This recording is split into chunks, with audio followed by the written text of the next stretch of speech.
Hey y'all, so I'm back, and today's message is for the men. You know, I know, if you've been following me, you know that I've been on a spiritual journey, a journey to heal, a journey to grow a closer relationship with God, a journey, a quest to cleave to God's bosom. And I say it to you all of the time. One of the first things that happen while cleaving to God and healing from past traumas is God said, if you get closer to me, I'm going to give you my vision, God's vision. See, that's one of the perks of getting closer to God. You'll start seeing things through God's lenses.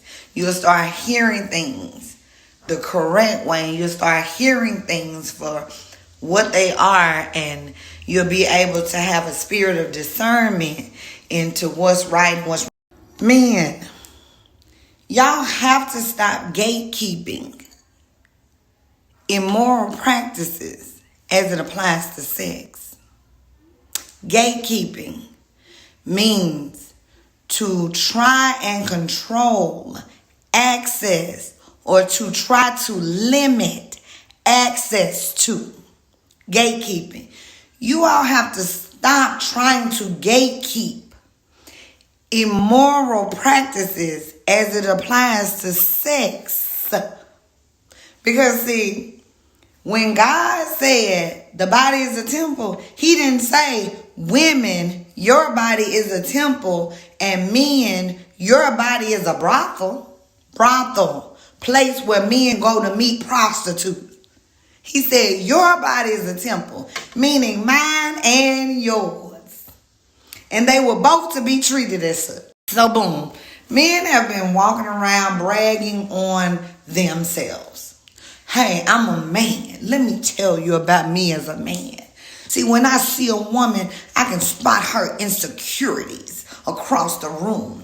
And yeah, although I see her insecurities, she'll never be my woman. She'll never be my wife. But I'll just go ahead and sleep with her based on her insecurities. Yeah. And when I see a butt-naked woman walking down the street disrespecting herself, yeah, she's disrespecting herself. Yeah, and I'll go ahead and give her this D. And I'll go ahead and smash her. And I'll go ahead and sleep with her. But I'll never make her my wife. And I'll never make her my woman. Look at the way she represents herself. Look at the way she's carrying herself. Yeah, because see, I'm the man and I can do that. I can sleep with nothing women and butt naked women who disrespect themselves. Men, if we simply took away your power words, smash, screw, bang, F-U-C-K, knock down, tear up, whatever, slutter out, all the things that you say in an attempt to gatekeep and remain powerful, and replace them with the truth, the actual thing that you're doing, getting in the bed with and becoming one with, would it still sound so good? See, if you said to me, every time I see an insecure woman, I'm going to become one with her. Every time I see a woman disrespecting herself, butt naked, walking down the street with no clothes on, disrepresenting herself, I'm going to become one with her. See, if you started replacing your braggadocious words with the truth. So let's really talk about it. And see, one of the problems with the whole conversation is because it's being governed by you, the man, because it's your own and it has no moral compass or anything, you get a chance to flip-flop and inside of and place value on and devalue certain things according to however you feel. It's all you. It's your teaching, your preaching, what you want to do, when you want to do it, and how you want to do it. See, it has no moral leadership. See, you want to be able to be the leader in this situation, but you're being led by a head with no eyes. And after you be led by a head with no eyes, you brag about it to me in an attempt to defame a certain type of woman. But I'm still trying to figure out how you get in the bed with a whore and it's her punishment for being a whore. The woman walks out the door and all of her Jezebel, she puts on her Jezebel attire. She has a Jezebel spirit. She walks out the door.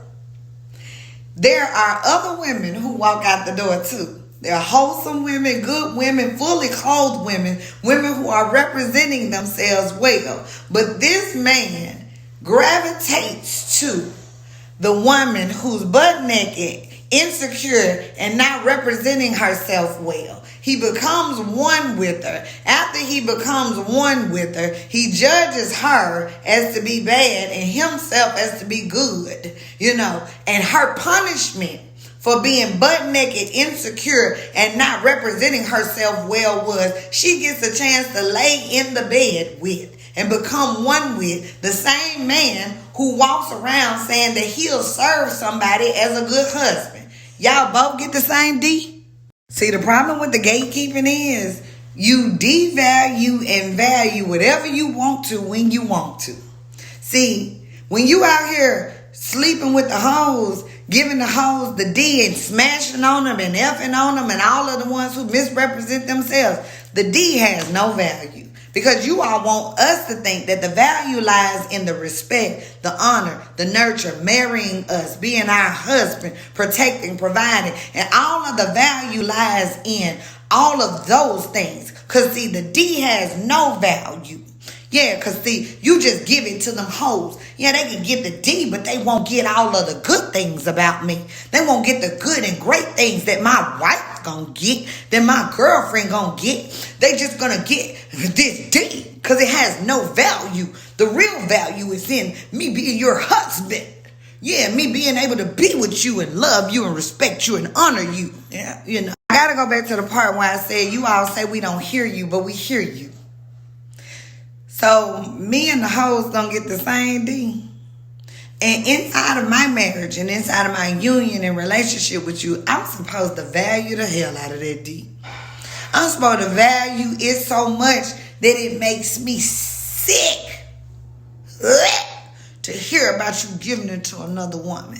I'm supposed to value it so much that one day I'm going to catch you with another woman and you going to turn around and say, but I ain't sleep with her.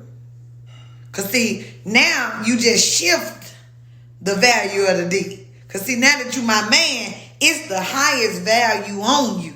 Yeah, it's the highest value in my husband and my man. My husband don't need to get that D to nobody. But my husband also just told me that he gave it to every hoe that was butt naked, every hoe that didn't. Man, do you hear yourselves now? See, the problem with the gatekeeping of immoral practices that they apply to sex, you open up a two-way street. Because if you can devalue sex just to have it with anybody and everybody, and then put all of the value of everything you have to offer as a man, as a husband, why can't the woman? See, are you hearing what you're saying to the woman now? See, sometimes you all are leading and you all are being the example and you get mad and upset when we hear you and follow your lead. If you can have sex with all the insecure women, all the butt naked women, all of the women who misrepresent themselves, but have respect, honor, nurture, and love, protection, providing for your wife, why can't the woman do the same? This one for the record. Stop referring to yourselves as keys and women as locks. Because after you sleep with all the insecure women, all of the whores, and all of the women who misrepresent themselves, you try to tell us that you are a master key. Come on now. You know them doors didn't have no lock on them. They were open and the light was always on like Motel 6. But now, all of a sudden, you're at a lock trying to judge the lock. Well, guess what? Every woman who was butt naked, insecure, not representing herself well, every prostitute, every this, that, and that, you punished her by giving her the D. And now you're not becoming her husband and not becoming her man. You laid with her and became one with her. And you trying to tell me that makes you a master key. And if I did the exact same things, that makes me a shitty lock. We both disgusting.